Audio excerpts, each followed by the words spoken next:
yo, this OG Eddie.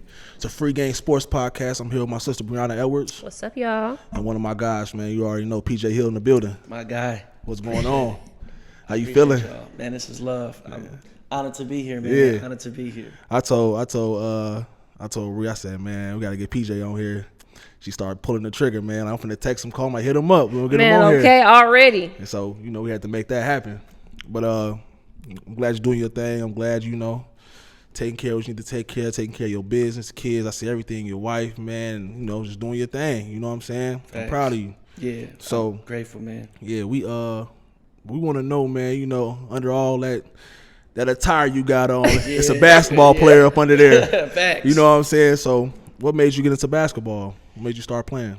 Really, I started young. Before I can ever remember, I just always knew basketball. My pops, he hooped his whole life. He really gave up his dream to raise us. He had a chance to go to college, but he had me and my sister really young. And my mom ended up going to the Navy, and my dad had us by himself. So he taught us basketball. And while my mom go and try to figure out how she can get an education and everything. So that's how we started. I started super young, and that's all I know is basketball. Are y'all originally from Minneapolis? Yeah. Okay. So we from Minneapolis. My dad is from Detroit. So he grew up really rough life in Detroit, but came here. And then my mom is from Cleveland. She came up here when she was 6th grade. She said maybe by the time she was 6th grade to high school, she maybe moved 10 times. So, nothing really stable. Yeah. So I think that was really important for my mom and dad. It's just, I don't care if we in the hood, we just gonna stay there and we gonna grow where we planted. Right. Yeah, that's what's up. So as you was talking about hooping, if people don't understand, the basketball family's crazy, but you started off your career a little bit different. You was at South High School first. Yeah. Then you decided you wanted to become a polar, which I appreciated because shout out to North High. For sure. They breed some real ones. Facts. Sure. So what made you switch schools? That's a good question. I was at South and it was all love. During that time when I was at South, it was like the glory days. We had Jesse Burden, Bruce Price, Big Justin. It's the glory days. I used to go to the games see Akbar and them at Roosevelt versus South. We used to talk with Steph Weeds about that. Yeah. That's how the South Side was. Yeah. Oh, everything. So it was up. So I was playing at South and it was going good, but then all the guys who I was with when I was a freshman, they dipped. So it was man, I had my guys Will, Brazil, who then transferred to Roosevelt, Chris and all them, Deontay. But then Coach Brett was come to North. Yeah. And then you can really run it up. And all my guys who I played with, Rick, Romaine, all of them, Mike, they was all at North. So I was I'm going to go over there. And it was a real life culture shift, though. Oh, for sure. It was corporate. For sure. I was wearing basketball clothes to school, AAU t-shirts. When I came to North, niggas was dressed up. Yeah, you got to put some clothes on. Home, I told my mom, I said, hey, Mom, I got to get some new clothes. Yeah, I can't come to school like that, I can't come to school wearing jogging pants and stuff every day. Not at North. No. North High, you had to you had to make sure you was fitted. Do you understand, when the Jays came out, it was like a fashion show walking down the hallway. Facts. If you came looking kind of crazy, no matter how good you was as an athlete, everybody talking about you. Yeah, you better have your stuff together, and And especially on the PJ clothes said, side. Jogging pants.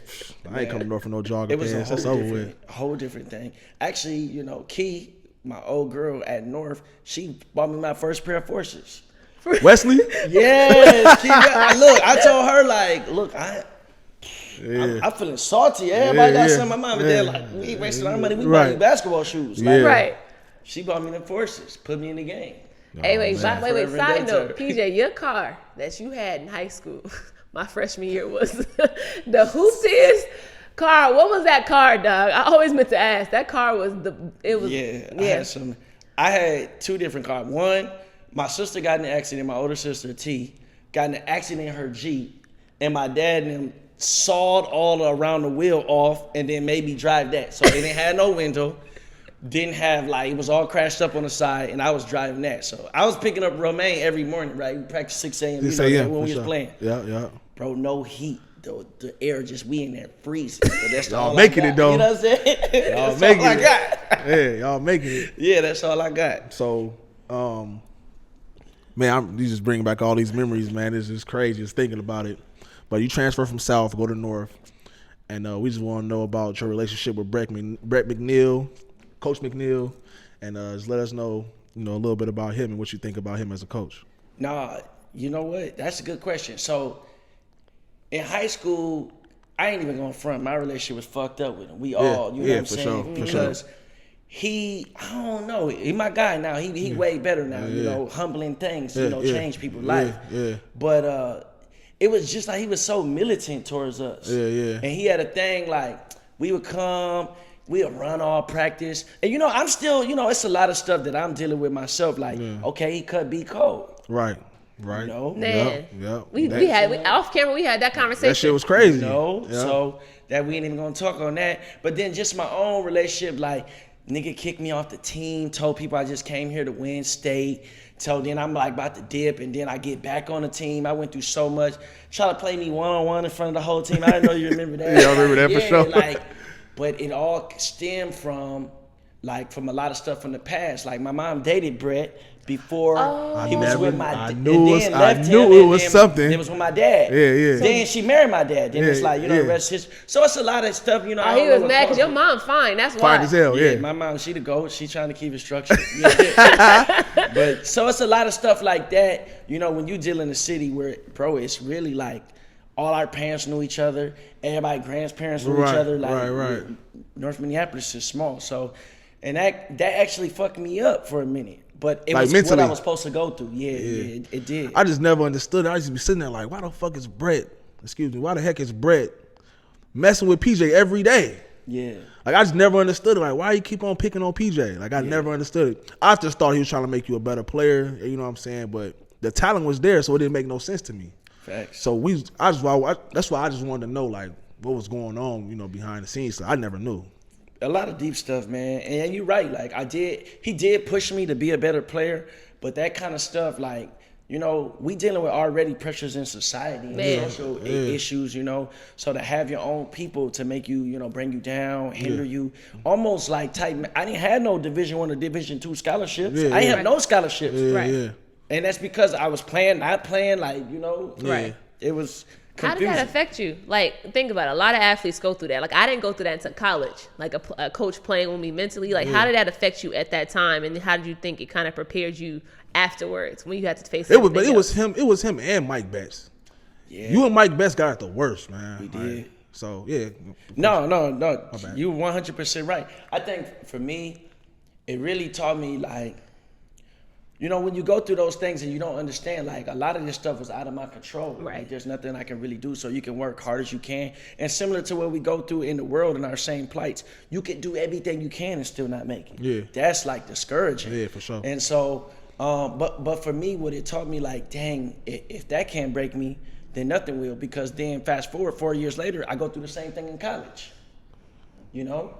So, and then, as we get into it, I'll tell y'all my story. But then after that, like, then I go from being on top to, like, absolutely nothing. Yeah. Like, walking with my daughter, I have nothing, working construction. Yeah. So, like, those kind of hardships, I always say, like, you never want your talents to take you a place your character can't keep you. Right. So if you don't go through hardships and you're not tested and your character's not built, eventually your talents will take you a place that, you're not sustained. You can't sustain that kind of success because you got character flaws. Right. Developed. Hell yeah. Listen, man, that's real. I needed to hear that one. Because, man, as y'all getting flashbacks, I was thinking about how much stuff I had to get through just to sit in this chair. I'm like, dog, it was type crazy. It was crazy. And so, like, all right, so you say your pops, right, is the reason why you and your sister Tay, shout out to my sis, by the way, is like why y'all started basketball. Like, what is his influence in y'all relationship? Like, how did that affect who you are as a man today? Talking about Big PJ. Yeah, Big PJ. Well, Big Paul Sr. Yeah. Paul Sr. Yeah, no, for sure. I mean, at the beginning, me and my sister, we didn't understand. All my siblings, our relationship was like a little strained because, as y'all know, my dad, he had us on such a tight rope. Pookie don't play. Yeah, we never got to live real life like a lot of other people did. Right. We was all in the gym. But one thing I do say about my dad that I didn't understand then, he had a vision for us. Yeah. He had a vision for us. And I think because of that vision, it kind of kept me on a straight and narrow and allowed me to be successful in life. What does it say in the Bible? Like, where there is no vision, people cast off restraints. Yep. So meaning like, I'm familiar with it for sure. if you don't have a vision or something that you're working towards, you don't have a destination, then you don't know how to get there with the GPS. So I know where I'm not going. So then a lot of them things that my dad didn't want us to do, we didn't do. But they helped us farther in life. But it created strain between us for sure. Yeah. Because our dad was just so hard on us, we didn't understand. He was hard on me, and I wasn't even. I used to see, like, you know, I'm a year younger than you, but you know, we used to be at all the functions, like me, Ricky, Mike, and then you know, Buchanan. We all be in the function, like at a party or something. And PJ was never there. Yeah. And I started to notice that, like, dang, where PJ at? You go, Rick, man, you know you can't come. Or Mike, you know you can't come with us, you know. So I understand, like, trying to be out and kick it and enjoy life as a child, but your dad kind of got that rope around you, like, hey, you know, stay focused. Facts. You know, stay focusing on basketball, do what you got to do. So I understand it. And me personally, I wish I would have had that structure growing up. On everything. You know That's what I'm saying? why I'm grateful for it now. So for sure, like, you know, it made you who you are. Mm-hmm. Absolutely. Because it's like a couple things that you experienced in life that, if not you having that structure and that level of control and surroundings, you would have been in a couple different situations. I don't even think you remember this. You remember when I was at your house the day that B. Cole got killed? Mm-hmm. And so he came home that day. It's like that, just himself, like him telling that story and how him and Romaine are a little bit different, how they process that life. Right. It's just like that's from what your father instilled in you. If you don't think, that's what I would assume. No, for sure. Like, I never front. The reason why I'm successful as I am is because I had a dad. Yeah. When a lot of my friends didn't, and a lot of, you know, even my sister's friends didn't all have dads. So that and literally it did save my life sometimes. I remember I was supposed to go to a party. I had messed up my foot. I was supposed to go, you know, with some guys we hung out with. I didn't even go say no names. But I was supposed to go with them, and my mom called me, like, your dad said you can't go, and I was on my way. Yeah. So I'm like, damn, I'm bogus. I was super mad. Yeah. I get back home, and it turns out dudes I was supposed to go with got beat up real bad. They was all in the hospital. Mm-hmm. So you know what time it was. Like, if I'm on crutches and where am I supposed to run to? At least they was able to run. Right. You know what I'm saying? Right. So it saved my life. You know, those kind of things you don't understand when you're a kid. Now I look back, I'm grateful for how hard my dad was on me. Still, I wish I would have been able to live a little more. So I'm trying to find balance as a father, like you are. Yep. But yeah. That's crazy. So, you know, we gonna get into the good stuff. Well, not the good stuff, the more, you know, we talking real serious right now. Pops and dads. It's crazy. That's where it leads to. So, high school, I kind of, you know, like I said, I came up behind y'all as far as basketball. So I watched y'all play and play a lot of competition. I've seen a lot of basketball, you know what I'm saying? So who was your toughest matchup in high school? The toughest point guard, shooting guard you played against in high school at North High School? Dang, that's a good question. We played against some good people. I would probably have to say Al. Nolan? Oh, Al, Nolan, nice. Yeah, and it's a lot of good. We played against a lot of good people. I mean, the best player I ever played against, like, was my freshman year playing against LMAC, Lawrence McKenzie. Yeah. He was unbelievable. Yeah. Like, I never forget this. We're South. This when I was at South versus Henry, and they like winning everything. They don't want to stay 3 years in a row. We get the tip. They get the tip, pass to somebody back screen, boom, Steve Neal dunk it backwards. Boom. Okay, yeah. Jesse bringing it up. L-Mac steal it from him. Then Jesse run back, L-Mac throw it off the glass. To McNeil again? No, throw it off the glass to himself. Oh, man. Dunk on Jesse. Jesse fall, everybody run on the court. Let me tell you what I did. I'm a freshman. I try to take it out quick, right? I take it out quick. Nobody come to the ball. I step over the line. Oh. So then turn the ball over after the dunk. Oh, man. Turn the ball over after the dunk. So now the coach looking at me like, and I'm just like shell shocked, bro, because I ain't never seen that. Yeah, like, as a freshman. Yeah. As a freshman. It's crazy. So, you said Al Nolan? I remember that game, though. He poked on us and all types of stuff. He was killing. He was killing us. I remember. Yeah, he was killing. And it was like, damn. But then it was like Al, Brandon, Bear, Bear crazy. Big Rob, you know what I'm saying? So they had all of them. They was cold. So like with Al, right? So y'all graduated, and you know, me and Buchanan stepped up as the starting guards. Right. Yeah. So after you and Romaine graduated, me and Buchanan was the starting guards after y'all left, right? Yep. Al was still a senior with us. You know, he was a junior when y'all played our senior year. And I ain't gonna lie, Bouquet gave him the business, man. Bouquet is raw. Bouquet gave him the business. You gotta man. think Bouquet a real life thug. That's what listen though. So it's just, you said Al tough. I mean, Al one of my good friends too. But when we played against him our senior year, we just as a Polar, we ain't see it. Yeah, facts. So we beat them. So since the thing though, we went to triple overtime with them at North. Yep.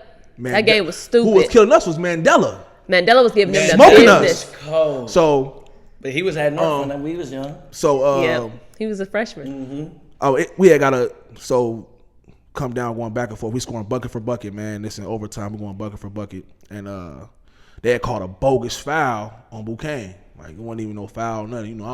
I'm taking up for my partner. That's my man. They take me. Now Brett hot. Gotta be smarter, son. What you doing? You know what I'm saying? So Bouquet hot. Bouquet mad. Like, man, woo. They BSing. Da. Take the ball out, give it to Bouquet.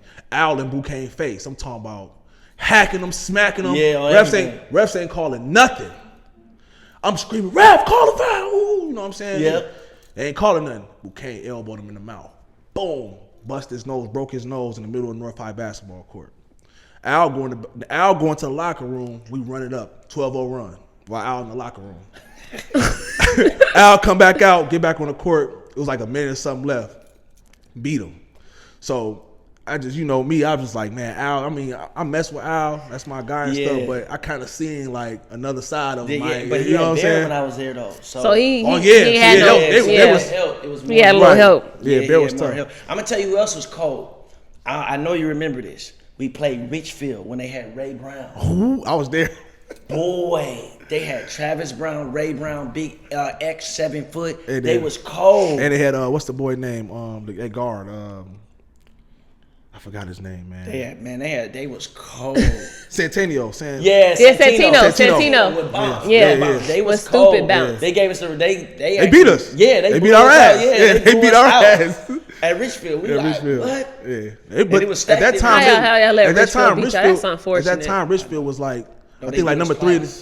Richfield was like number 3 in the nation at that time. Not in the nation. I mean the state. Yeah, they was cold. I don't care. That's Richfield. Y'all polars. Man, talk about Richfield. They had 4 Division I players. It was wrong. And they had Dwayne Hardy. He transferred and killed us. And killed 35. Yep, Dwayne Hardy transferred. That's Brett's fault. Yes, that's Brett's fault. There we go.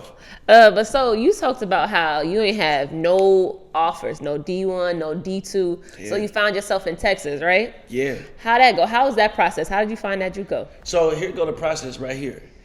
Nobody I know ever been like to those levels, you know what I'm saying? Right, I know. Right. So I graduated, I don't fill out no applications. I'm thinking like I'm gonna get nothing. So I'm actually, this is summertime, I'm jumping on my uncle trampoline, and my coach, James Ware, who now the coach at Park Center, called me. And he say, PJ, they got one spot left at this JUCO in Texas. And he's like, you wanna go down there and try out? So I'm like, bet I'll go down there and try out. I don't got nothing to lose. I go down there, hoop with the guys, and killed. And the coach offered me full ride. I just called my mom and them like, I'm going to Midland. What's the name of the college? Midland College. Midland, okay. Yep. So I go there. Wasn't starting at first. Now let me tell you something about JUCO in Texas.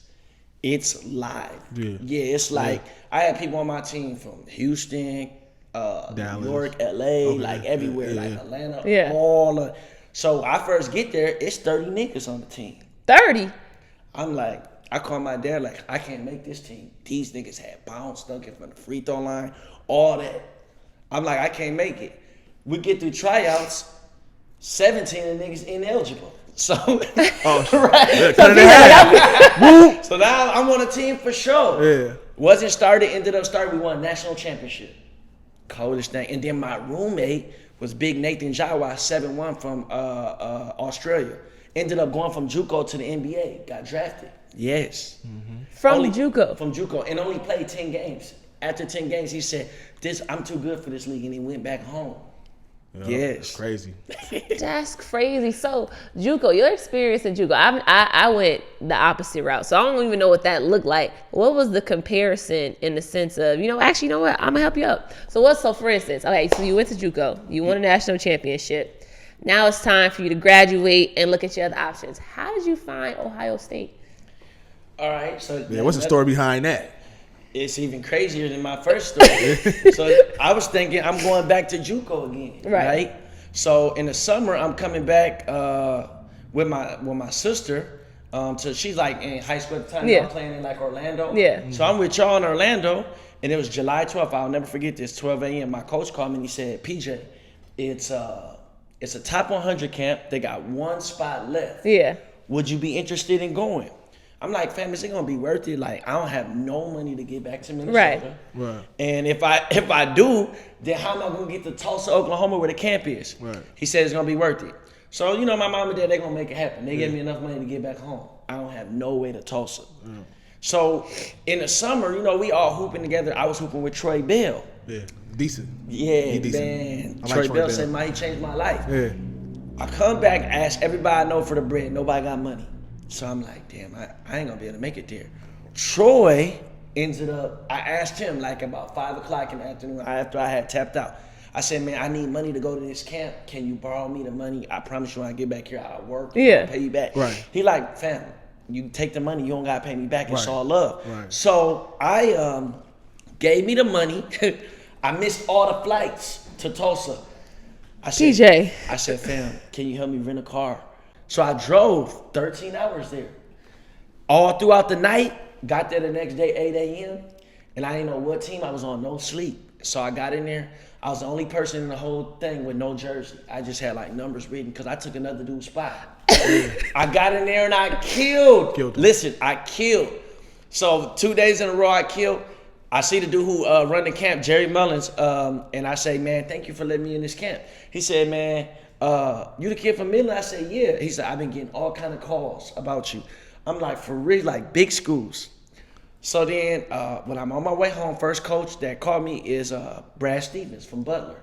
Just got the job at Butler, and he said, "I just recruited a kid named Gordon Hayward." I didn't know who Gordon was at the time. Gordon Hayward. He said, Beast. "You and him will be cold in the backcourt." Yeah. So I'm like, "Dang, I'm going to come visit." Right. So he's like, "Let's set up a visit." I almost get home. Was Go Mac ahead. still there? Yes. Yeah. No, he got recruited like we was all gonna be together. Yeah. You know, okay. Mac was the other guard. Yeah. okay. Mac. Yeah. He Shoulder was Mac. cold. Yeah. Yeah, he was cold. So I get like after that, the next coach called me was Ohio State, Dan Mata. Yeah. So check this. He tell me, "I never seen you play. Assistant coach seen you, and he said we need to get you." Here's the story. Mike Conley wasn't supposed to go to the NBA. Go to the NBA. Yeah. Killed in the tournament. Yep. They don't recruit no point guard. Yep. They don't got nobody. They killed with who was that? Greg Oden. Greg Yeah, with Greg Oden, Oden and Mike Conley. They had lost. They lost to Joe Kim. Yeah, so In they the lost the championship. national championship. Yeah, yep. So he like, "We need a point guard." So I'm like, damn. But did that game, that Final Four run from Ohio State that year before, Mike Conley, Greg Oden, and all them, and they lost to Chandler Parsons, Joe Kim Noah, and all them. Al Horford. At Florida. That gave Mike Conley the exposure to get to the league, which made you get in the door. Facts. Okay. So it's like everything is a domino effect. He played crazy, and then went 4th overall. You got to go. Yeah. Right. So then they don't got no point guard. So then like we got 2 offers out there. You and another dude named Jeff. I'm like, all right. Turns out Jeff Teague. Jeff, he said, "Whoever take it first."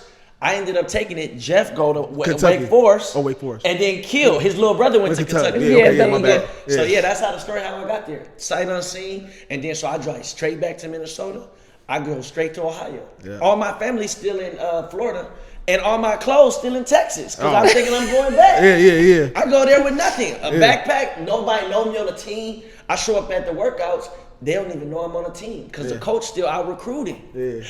So you just so wait, like, so PJ, you show up to workouts. They're like, who is dude? Who's buddy? Who's buddy? I'm saying it's in the middle of July. The summer. Wait, time out, bro. This is July. We're hooping. This AAU. We're July. It's at the end of July. So like usually everybody go back to JUCO. We back in school in June. Yes, everybody going back to school in August the next year for like next month for college. Right. So I come like at the end of the summer. They like, "Who is buddy?" Yeah. I'm like, "I'm on a team. What's good? My name P. What's up?" You know what I'm saying? And then I ended up being roommates with Evan, Turner, and all them. It was who I came in with. It was my boys. So it was all love, bro. That's crazy. That's crazy. I'm like, we never knew the story about how PJ got there. But now y'all know. Yeah. He said, bro, that's crazy. That don't ever happen. Hey, kids, that don't happen. So make sure y'all listen. PJ seized the opportunity. He was prepared. He was ready, but that don't happen. Yeah, God put me on. That's the next question we was going to ask you. Like, how was your, Evan Turner went to the league the year after, right? Was he after? Yeah, well, he played 2 years and then did. Went to the league, okay. Yeah. So he was like that. Yeah, so I'm saying, like, how was your relationship with Evan Turner? I know y'all was real close in college that was my and stuff. boy. Let me tell you a crazy story. This is how he really became my boy. And I ain't gonna lie to you. I came down to the Big Ten tournament and watched y'all play. For real? In Indianapolis that year. Evan Turner hit the half court shot. I was there. Michigan. I was there in Indianapolis, right in front of him. And I'm like, man, look at PJ. You didn't even know I was there. I ain't tell nobody. I had went down there with a couple guys I know who had tickets to the Big Ten tournament. And I had watched y'all play. And that's the year Evan Turner hit the half court shot. To win the game or whatever. I don't know what it was, halftime or whatever. That's crazy. Yeah, tell us. So I'm gonna just touch on that one thing. Like, one thing about being a college athlete, your family don't really get to come see you play a lot at all. Yeah. So I wish you would have called me. I would have gave you tickets because you don't have nobody who can come to your game. Right, we get tickets. We get tickets for every game. Yeah, your people don't come. Yeah. And my people don't got the money. Yeah. So if anybody can come, I would have been like, y'all good.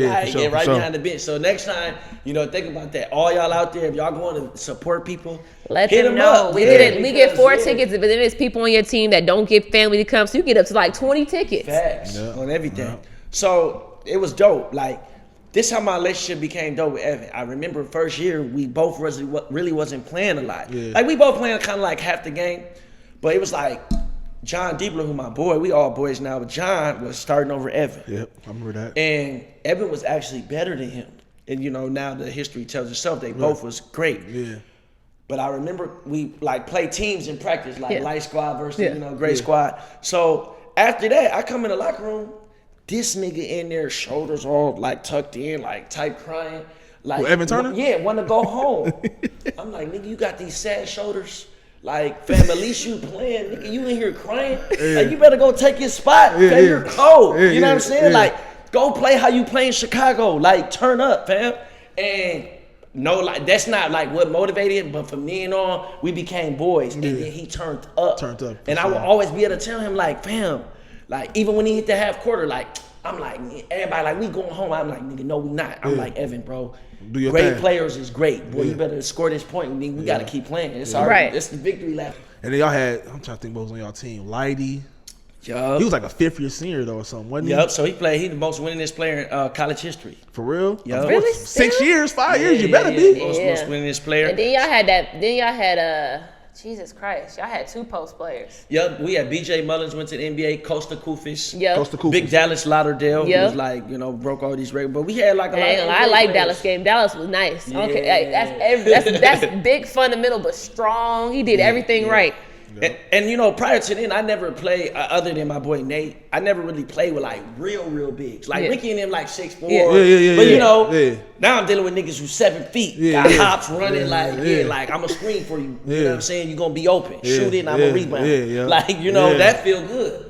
And then my boy Evan, he's 6'9", He's 6'9"? He's tall. Yeah. He's tall as hell. He's big as hell. Right. I seen him in person at the Ohio State game. I'm like, he's long. He's tall. Yeah. So what would you say, side question, what would you say the difference is between JUCO and D1? That's a good question. JUCO, and I had a unique JUCO experience because when I went to JUCO, the JUCO I went to, everybody was cold, but it was the people with no grades and all that. Mm-hmm. You know what I'm saying? So that made a big difference. These guys was cold, they just didn't have brains. But now in college, it's the people who got everything together, in Division I, got enough sense to pass tests and be out there, but still cold too. Right. And the game is faster. Now, another thing is, when you're in JUCO, you competing versus your teammates. That's the hardest part, because everybody trying to get up to the next level. Right. Yeah. So you got niggas not passing to each other, all of that. Oh yeah. You don't got that at like Division I. Like most of the time, it's gonna be a couple of y'all who go to the next level, but you really just playing for each other at that point. You know, like so that's the biggest difference in the level of the game. Like first game I went to for Ohio State, that first game I played in, we come out there, it's 23,000 in that arena. You walk out, not the first Raptors, but the second. It's people way at the top, and you're going crazy. They can barely see the game. I'm like, it's on. You said they barely see the game. Yeah, it's on. I played in the game with 67,000 people in there. 67,000? Yeah. But, all right, so college happens. It didn't happen the way you wanted it to go. You said that earlier, that what you and Brett experienced prepared you for your actual college experience, right? So talk a little bit about that, and then talk about the opportunities after college. What was up for you to play professional? Yeah. So I went to Ohio State. I played my first year. Going into my second year, the coach who recruited me went to Ohio. He left. So, you know, the guy who looked out for me wasn't there no more. So I'm thinking like, man, should I dip? Right. He like, nah, Pete, God brought you here for a reason. I was like, all right, bet, I'm gonna stay. But going into the next year, they recruited over me basically. So I first 10 games, I didn't play 1 second. I was salty at Ohio State, my junior year. Yeah. So I didn't play 1 second. So like, now I'm dealing with all kind of what I'm dealing with Brett. Like you do all this work to get to your like a level, and then you have everything snatched from you. Right. And I'm like, I'm staying late, I'm working out, just no opportunity. I never get in. And that's discouraging because I didn't go there for school. Right. I went there to hoop. Hoop for sure. Yeah. Right. Anybody come here for no books. And so then the dude who was playing in front of me transferred. And he was a freshman, McDonald's All-American. He transferred, so now it's like, now it's my time, 0 to hero. Yeah. I go from not doing nothing to starting now and playing all game. Yeah. Senior year, my boy Evan, you know, best friend, but then we start competing because he moved to the 1, which was actually the best decision for our team because he won Player of the Year, but not the best to me personally because now I don't play a lot. Right. Yeah. I'm playing behind like the National Player of the Year. And so I didn't really get to play as much as I wanted my senior year after having an amazing junior year, you know? Yeah. So I graduate early. But really know where to go. I don't know nobody who played professional, so I don't got no agent. I ain't had nobody. And then like huge monkey wrench in my thing is, you know, right before the NCAA tournament, I get a message on Facebook. Sorry, I never told you got a 2-year-old daughter. I remember that. Tay called me. Yeah, so please tell them about. I know what happened. Yeah, nah, but tell. Yeah, so I get this. I mess with this girl from Midland. You know, cool. Like she from that town. She went to another school, New Mexico, played basketball. She from the Ohio State town. She from Midland, JUCO. Yeah. This is like down there in Texas. Yeah. And so, you know, we messed around. You young, you college. You know, nobody really got sense then. I wish I had more, but you know, so right. So I did my thing, and then I did from there. You know, we all go our own separate ways. So I don't hear from her. Then I get that message on Facebook. So, like, right after the season, like, I go down there, I graduate, I go get my daughter. My daughter ain't seen her mom in 12 years. So now, like, my whole life is different. I go from, like, thinking I'm about to be on, like, try to figure my life out by myself. I'm going to go with my boy Evan because I know he about to be a lottery pick. To now I got a daughter. Like, I got to really figure it out. Yeah. So, you know, reality hit me. Like, I was on cloud 9, like, living the best life ever. I come back home. I can't go live with my mom and dad. It's like 10 people living in 3 bedrooms. Right. You know, I got a daughter. You know, I don't got nowhere to live. I got a Camaro with no back seats. I got to sell that because, you know, now I got to figure out, you know, ways for my daughter to get around. Ended up getting back on my old girl. So I'm living with her sister, her boyfriend. Who's the old girl? Oh, Key. Yeah, I'm living with Key. So look, big shout out to Key because you know she helped me get a stable environment. She held you down for a little bit. She did, she did because I was in between things like, and it's messed up. I'm gonna tell you the real part about life that's just crazy, and this just go through the ups and downs and building character. In everybody's eyes, I was here, but like in real life, I was really here. Yeah. I ain't have nothing. I ain't had no money. Yeah. Like all I got is like fame. Fame don't pay bills. Don't pay nothing. What I'm saying? You know, like that. It don't do none of that. Yeah. So I'm trying to figure it out. Now I don't got no job. I'm working construction. Mm-hmm. People asking me like, "What you doing here?" Like everywhere I go, I'm like a star around the city. But I'm working construction. I'm valeting cars at the Lowe's. You know, before it was like, it was like graves before then. You know what I'm saying? So real life, like humbling experience to like absolutely go from nothing. Then check this. This is the most crazy. I'm going to 43 Hoops every day hooping, right? Mm-hmm.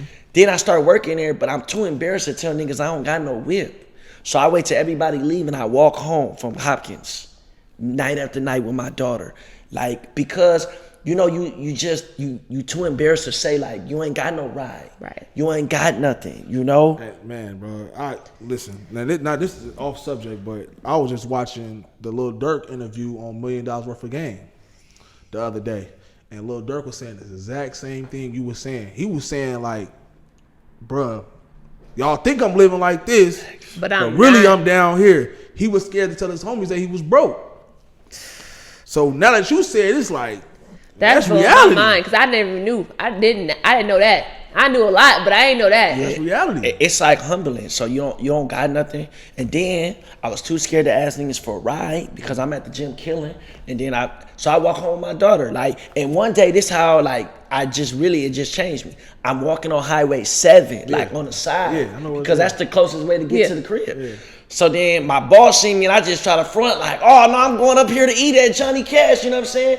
Then he was like, nah, I've been watching you walk home for multiple days. What you been doing? Yeah. So now I tell him like, you know, I don't got no car. I don't got no money to get no car. I've been saving. Yeah. But you know, when you working like training kids, you only training 3-4 hours a night. So, right. And you getting paid cash, no benefits. Right. So, you know, we ain't going to the doctor. Like, you know, I didn't really have nothing. So he let me drive his truck, 500,000 miles on there, right? One roll Mazda. 500,000. 500,000 on that thing. You know, farm folks, they gonna fix that thing on the truck. He said 500,000. Crazy, fam.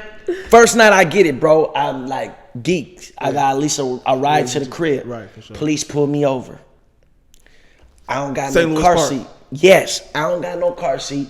I try to tell him like, look, this the first time I ever had the first time I got a car. Yeah, I got my daughter. This my first day getting a car. I ain't had no chance to get no car seat. I just got the car. Yeah. Give me a ticket. Yeah, I was salty. On top of not having nothing. So this is like real life for our people. Yeah. Like the system mess you up. Yeah. Like because now I got the ticket, really can't afford to pay it. Almost got my license suspended, but just all because of circumstance. Yeah. Yeah, like crazy. That's what happened to real a lot life, of people. Dog. That's crazy. Yeah. Listen, I'm sitting here thinking, I'm like, yo, like, some people would have gave up in that situation. Oh, yeah, what kept you going outside of your daughter? No. It was like literally what kept me going is the thought that I could be more. And I never I wasn't meant to live this life. I wasn't meant to live hand to mouth. And no disrespect to nobody who do that. It's just my drive. I always see myself as being something bigger than this. Yeah. Right. Like, I can't. I spent my whole life doing this. I gotta make it. Yeah. As far as basketball. Yeah, I gotta make it, bro. Yeah, I feel you. And then you got, so on top of like life just throwing a monkey wrench and everything, you kept going. Then you had injuries. Yeah. Like, talk about that. Yeah, injuries, it really changed everything. Like, it changed everything. So, like, boom, I'm home for a whole year. Fast forward, I see a bunch of agents and scouts walking in the gym. I hop in the workout, ended up killing in the workout. Dude asked me, who are you? I say, look, my name's PJ. I just work here. Give me an opportunity to go overseas. I go overseas, rest history, kill it. You know, been to 51 countries, living my best life. I'm playing in Russia, and I tear my Achilles. It's just so crazy how the world, everything is attached. So right now you seeing what's happening in Ukraine. It's really sad. Mm-hmm. Like you seeing like there's like a bunch of Russian people who got really rich. It's they call Russian oligarchs. Yeah. A Russian oligarch on my team. Obama put sanctions on them. We lost all of our budget. And so now they had to cut all the Americans. I was the only one who stayed. So we went from having 6 Americans to not having one, and me and all domestic players. So I go from playing like, 28, 30 minutes a game to now playing 40 minutes a game. So they overworking me, but I'm having the best time of my life. Right. You know what I'm saying? Like best career. My Achilles is hurting. But I said, I can't tell them. I'm the only American. I got to play. Mm-hmm. Tear my Achilles. So now, like I'm making the bag. Life is good. Like I'm coming home, getting new whips, buying houses. Doing all types of stuff. Yeah, I'm up. Now I tear my Achilles and I'm mad at God. I'm really mad at God. Because I'm saying like, once again, I get all the way to the point where I feel like I'm up and it's down. But this go about building character in life. One thing I know is like, it say this in the Bible, many are the plans in a man's heart, but it's the Lord's purpose that will prevail for your life. My mom always tell me your real life will start after basketball. And that's exactly what happened for me. Like everything that I learned from basketball now was for a bigger purpose to go fight for our people. So now I'm really living in my excellence. Because everything I do is like everything I touch turn to gold. Yeah. When it was like so hard for me in basketball, but it was a part of my journey. But you know what's crazy? Basketball wasn't your purpose though. That's what it is. That's the thing. See, a lot of people don't understand that. You might grow up doing stuff you love, but it might not be your purpose. It might be setting you up for something else. Facts. That's your purpose. Facts. And I'm a true believer in that. That's real, because people, you know, who are very talented, they deal with this. Like, if you're very talented, it says in the Bible, like a man's gift is without reproach, meaning that God will give you a gift and he won't tell you what to do with it. Yeah. You can do whatever you want with it. Sure. So the saddest thing is to get to the top of a mountain and realize you climbed the wrong mountain. What? Say that one more time. Yeah. My mom has said something like that all the time. Like, Brianna, you gotta make sure you're going down the right road. Facts. Yeah, because you can get to a place that that looks like success, and then you get there and you like, damn, this ain't it. Yes. Like, this ain't it. Yeah. Everybody done got there. That's what we just said, like, this ain't it. This ain't it, dog. Yeah. And I understand that firsthand. I mean, first of all, our people just being black is hard. Facts. Number one, you know what I'm saying? And just dealing with society and everything that's going on. Like, I didn't know what my purpose was. You know what I'm saying? As far as like making a living and all that stuff. And I was in the streets heavy. And I thought that was my purpose, to be in the streets, to be with my homies and all that stuff. But I got to that point. I'm like, this ain't for me. Facts. Just honestly. Yeah. But I seen everything going on. People dying. People going to prison for the rest of their life. Man, talk about all type of stuff that's going on. I'm like, you know what? I got kids, man. I got stuff going on. And what really, really, really made me like say I ain't want to mess with the street stuff is because I had homies telling on other homies. Facts. Now you got your closest friend that you've been growing up with for your whole life, and he the police. Turning tricks. Now this the opposite of what P. This is some street stuff. Facts. No, that's real. I'm saying it's still all the same. The principles apply. Right. So I'm like, I'm climbing the wrong mountain here. This is what's going on. Let me start getting this barbershop stuff together and getting my life together because this is my purpose. And I start realizing that when I start cutting, I'm getting busier and busier and busier and busier, and people starting to come in. I'm like, you know what? I need my own barbershop. Thanks. Now I'm climbing the right mountain. Leave the street stuff alone, and this is what's going on. Oh, my mama. So let me find my mountain since y'all talking about mountains. I'm just playing. You in your lane already. Listen, I'm in my lane. Look, guy has kept me. Y'all see E and I do our feature stories because our stories is crazy. Just throwing that out there. Y'all have no idea. No idea. So we talk about all this great stuff. You part of great basketball family. We ain't even gonna tap into that because in reality, about to get probably the rest of them. It's about 10 of y'all. Yeah. It's about to get crazy for the next generation. Yeah. Now we got all boys instead of girls. That's the crazy part. So the bag is coming. I ain't gonna lie. Malachi got you. I'm not even gonna lie. The bag is coming. He might be the one out of it. Your daughter and Malachi.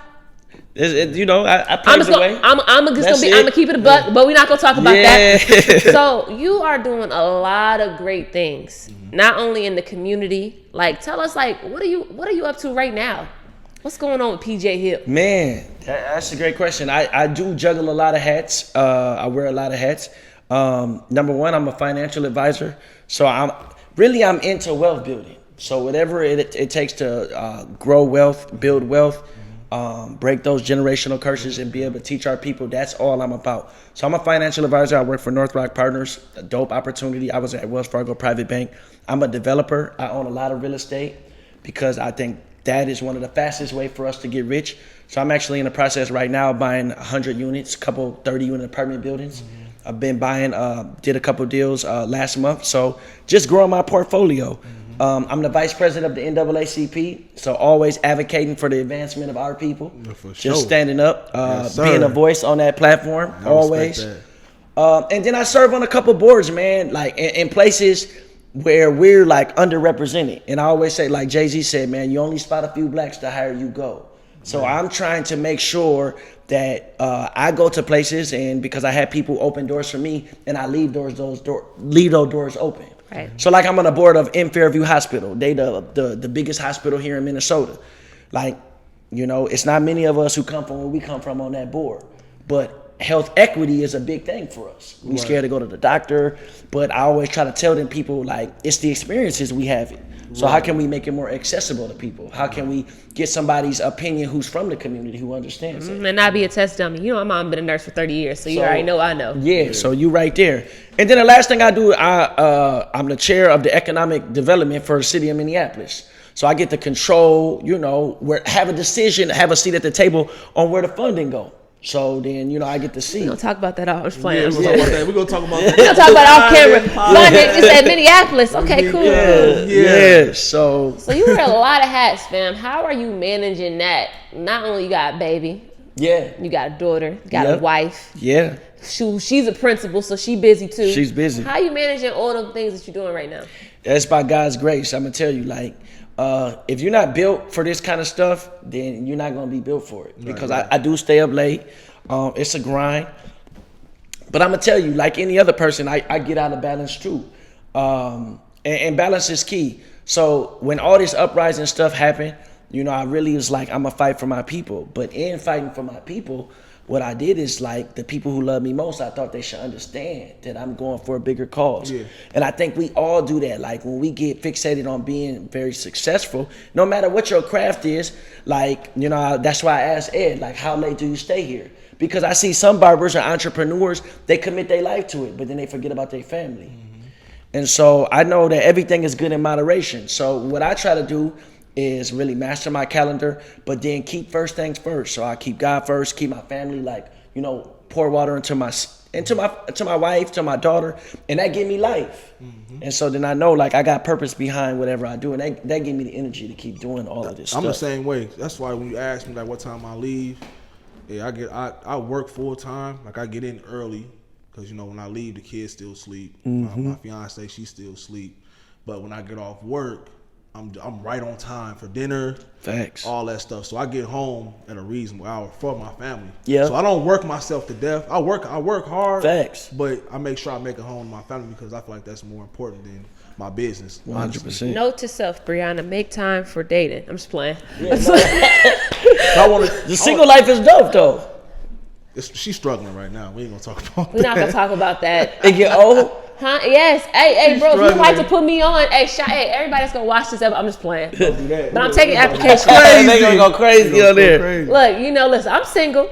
I'm super single. That's the such. Des, don't say nothing. Don't look at me. I can feel you behind the camera. Yes. Shut up, E.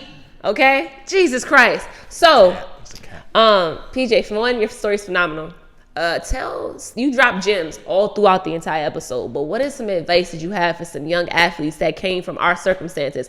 All three of us come from nothing. Facts. Like, absolutely nothing. Humble and beginnings. We all have something if I have children, I can leave my children something. Even though I'm not great, I'm still good enough, better than I was as a kid. So Facts. What's some advice you would give to young athletes? The young, I mean, just, you know, putting advice into the youth and stuff.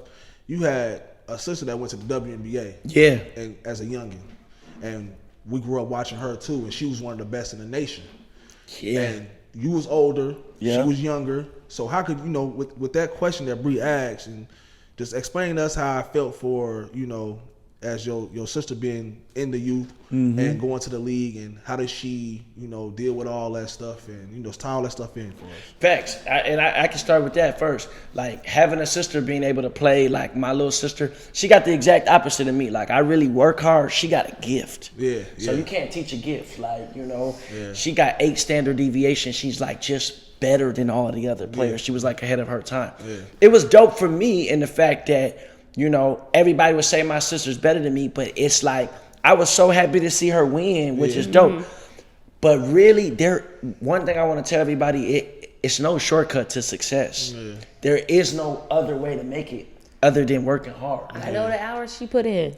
It may sound cheesy. Seen her. I seen Taylor bust Marika in them ass. Yeah. Like, I seen it. Yeah. Like, she's a beast. She's a beast for sure. So she's a beast. And so, like, if you want to be great at anything, I always say, like, you need 10,000 hours of practice. Oh, yeah, for sure. And that's with anything you want to do. So, like, and what repetition builds is your confidence. And then once you have confidence, then you're ready to have success. And then once you have success, then you want more. So what I encourage you is just continue to work as hard as possible on your craft. Right. And understand this. You may work as hard as you possibly can, and it might not work out. Still might fail. Yeah. Man, So then be prepared to just shift. The coolest thing about a GPS is if you have a direction, you put a destination in, you run into a roadblock, it don't tell you to quit. Yeah, it just reroutes you. Yeah. So then you just keep rerouting till you get there. Yeah. And so that's what I suggest to everybody.